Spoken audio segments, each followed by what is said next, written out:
Morning guys, Scott from SE Landscaping here again. Just while travelling I just thought I would talk about a couple of previous videos.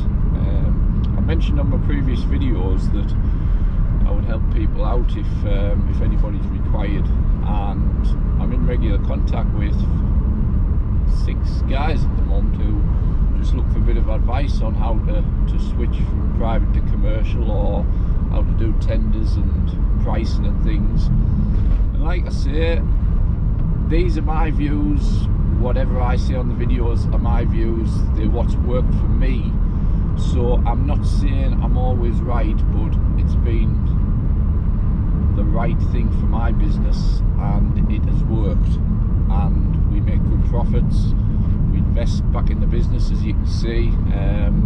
Anybody who knows me knows that I don't do credit, I buy everything cash. So when I see something, I save up for it, and it's a testament to my business that everything that you see that we're using is paid for outright. That's how I work, and that's only through hard work, pricing jobs right, and making a decent profit. So like I say, my advice is based on that, and there's nothing stopping anybody else rolling that out and being as sort of successful as me, for a better word.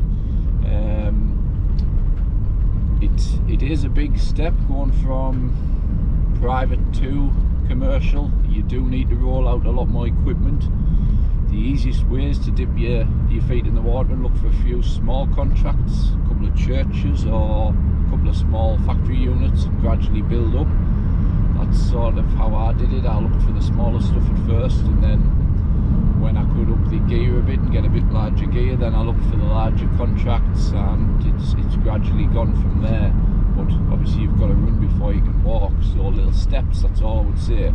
It's no good saying in January, right, I'm going to send out 500 letters to 500 businesses and try and pick up 100 jobs in the first year. That's not how it works. I have an active client base now of 102 customers. Some of those customers bring in £1,000 a year.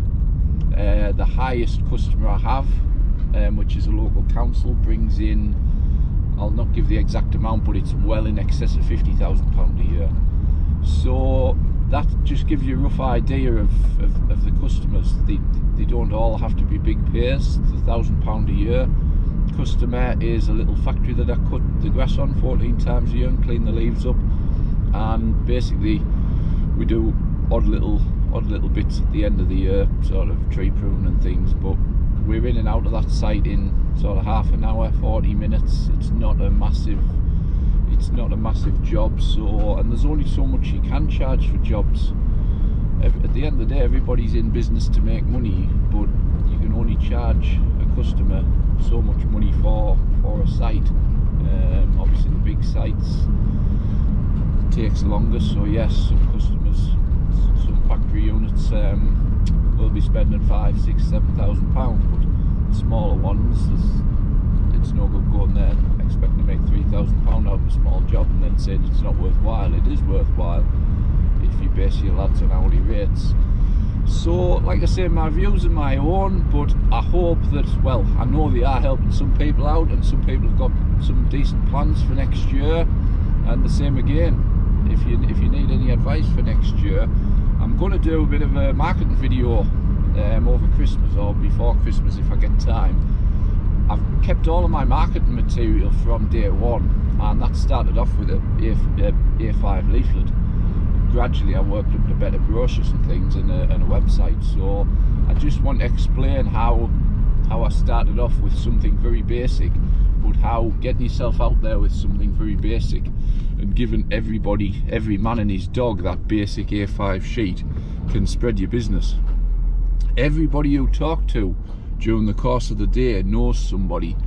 So for instance, your sister's cousin could work in a school as a secretary, or your auntie could work in a factory, and she could get you direct contact to whoever is in that factory who's in charge of the grounds maintenance.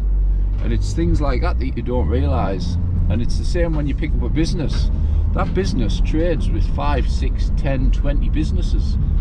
When they're happy with the service you deliver, talk to them, get regular updates, and ask them, are you happy? Is there anything we can improve on? Because the day you stop asking if you can improve your service is the day that something's wrong and you could lose that job. So speak to the person, and if he comes back and says, oh yes, we're over the moon with what you've done, the site's never looked tidy, just say, the people you do business with on a daily basis, is there any chance you would introduce me to one or two of your clients, because I think I could help them with the grounds maintenance. And it's a phone call from him doing you a favour, but hopefully he sees it. He sees you doing him a favour, because he's got no issues with the site. He doesn't have to ring you up and say this is a mess, that's a mess, and hopefully it'll reward you with even one contact. If every one of your contacts, it's a bit like networking, if every one of your contacts can get you another contact, that's massive. If you've got 5 commercial sites currently and they can turn you into 10 within a year, that's all you need. You don't need 50 sites. You just need to gradually build.